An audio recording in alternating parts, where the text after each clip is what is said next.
Now here on Kiwi.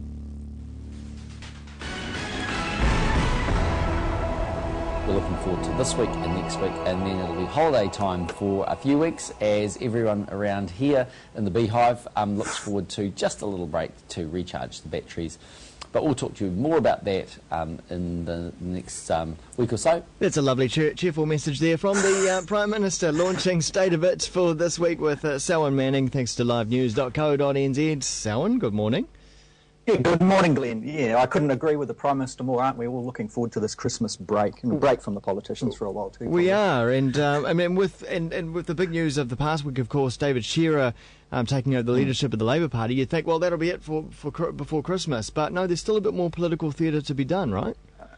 Absolutely, they're going to be sitting on December the 20th, and it's everybody's preparing for that. Both of these big parties are preparing for that. Certainly, the Prime Minister, he's been preparing for that. Ever since David Shearer won it, National will have been waiting, looking to see where all of those politicians inside Labour are juxtapositioning. National, it's already rolled out its cabinet list and its pecking order basically there. So the Labour counterparts, they will be doing the same. They'll be kind of going through National's list and thinking, and this is what Shearer will be doing right now as we speak, as he goes into this weekend where he'll decide who his front bench team is, his attacking team. And he'll be looking at, okay, the strengths and weaknesses of each of those national government ministers, and also, the coalition ministers as well. And he'll be thinking, right, I'll put this person up against that person up against that. That'll be his ideal team. He will then go to his own team and say, okay, this is what my plan is. Tell me about how that fits with you, and they'll be working all of that out. Underneath that is the strategy. You kind of got to think of this like a bunch of gladiators kind of going into an arena and preparing to go into an arena and having this immense debating scrap. The National Party, the government, John Key, he's already kind of started to sow a seed of how he is going to kind of go after David Shearer when David Shearer on Tuesday stands up in Parliament and puts his stamp on the opposition benches. And shall we have a look at that clip, Glenn? Yeah. And he started off with a seemingly encouraging message for new Labour leader David Shearer. I wish him all the best. Good luck. But we all know luck has nothing to do with it. It's his job to expose his strengths, and it's my job to expose his weaknesses. So we asked Key to rate Shearer as an opponent, and he put the boot in. I can't tell really. I haven't seen enough of him over the last 2.5 years. He's been quite quiet, but it'll be different when he's on the front line, so let's see how it goes. Patrick Gower there reporting for TV3, but he's not wrong, of course, John Key, in saying that, he has been fairly quiet. Well, according to the media, he's been fairly quiet anyway. Yeah, he's been very, very quiet. The thing is, too, is that the National Party, they will look at that. They'll see, they'll see David Shearer's strengths, and like we mentioned before, they'll be looking at his weaknesses. His weaknesses is he's obviously not polished in the political arena. We know it's a bruising environment, and kind of what we're talking about here. I'm kind of this will the resulting video will kind of accompany an analysis piece I've kind of done on this, and it writes in detail on these kind of points. But really, with what we can expect from this is, that I think the Prime Minister will present a very slick, polished performance, as he does in the House. And Shearer, really, his team, it needs to see him being able to actually withstand that kind of fire, really, from the other side. There's all sorts of tactics they use. It's a bruising thing. We've seen the unpicking many times over the decades of some of our best and greatest politicians that have gone into that arena, and over time it slowly destroys them from the inside out. Their confidence ends up in tatters. And this is the kind of arena that they're in. John Key is at the top of his game at the moment. So it's a terrible task for David Shearer on that ground.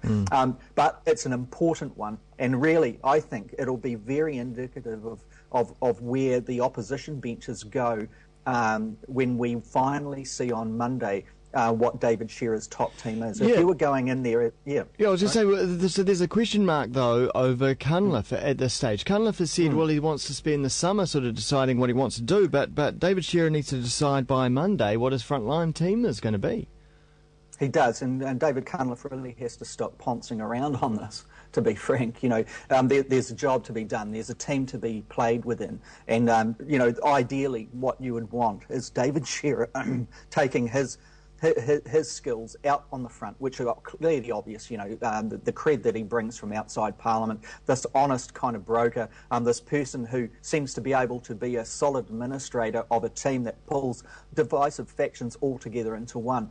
Now, David Cunliffe, he needs to be able to be right there at David Shearer's side, because there's no one better, actually, that's left of the Labour fold that can actually attack the government on points of detail and also presentation.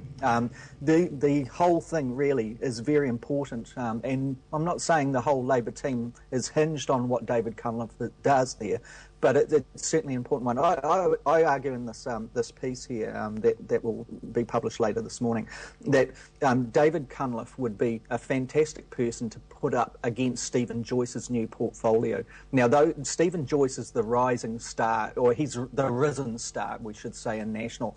John Key, he's obviously the top man, but Stephen Joyce is the second most important man in this government now. He holds the key to just about everything here. He also, inside the National Party, Stephen Joyce, he's the power broker. He's the one that just about all the caucus need to put their loyalties to see their own careers advance. If they're not in that camp, they do not advance, and we kind of make mention of that in this article too.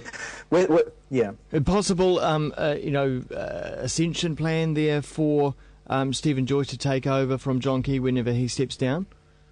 Yeah, that's clearly, this is where it is at the moment. If you look at a snapshot at National at the moment, Stephen Joyce would be the person to take over from John Key. Now, he's not the Deputy Prime Minister at the moment, but should things go awry for Bill English in that finance portfolio area, well then, there are replacements, and Stephen Joyce would be the replacement there. But also, let's be clear, not that the polls reflect that, and the final poll, of course, being the election, but the golden days for John Key are behind him now, aren't they? Well, they are. You've got there's a few things. First off, this battle that will take place on Tuesday in Parliament, it isn't to try and persuade the public on who is the most slick operating kind of political team in there at the moment. It's to win this battle that impresses the press gallery on the performance of the two leaders. Right.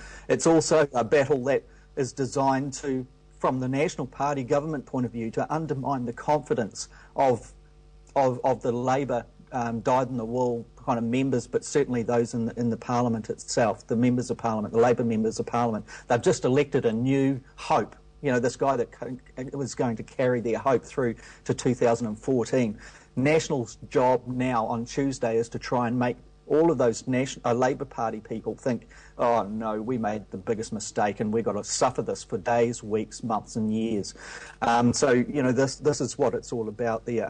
With National is a long way ahead of Labour in many respects. Most certainly, it's ahead in its rebuilding phase. We saw that in 2002, but it didn't sit there and be satisfied with that rebuilding phase that it did then, unlike Labour, when it was in government, it pretty much stayed static and conservative on its rebuild. And National's continuing on now. We know, for example, Glenn, that in Auckland here, National is continuing to groom the new generation of MPs. They're all been lined up and tested and groomed to be candidates in what Maurice Williamson's electorate in Pakuranga, for example. Also Hutchison's electorate, Dr. Paul Hutchison. There are people already lined up to replace. They're like the Nikki Kays and the Simon Bridges type of candidates. And in a couple of cases, they're ones that tried to get into Labour, were right inside the Labour fold, but Labour actually abused their value and frittered away their confidence, and they've gone to National.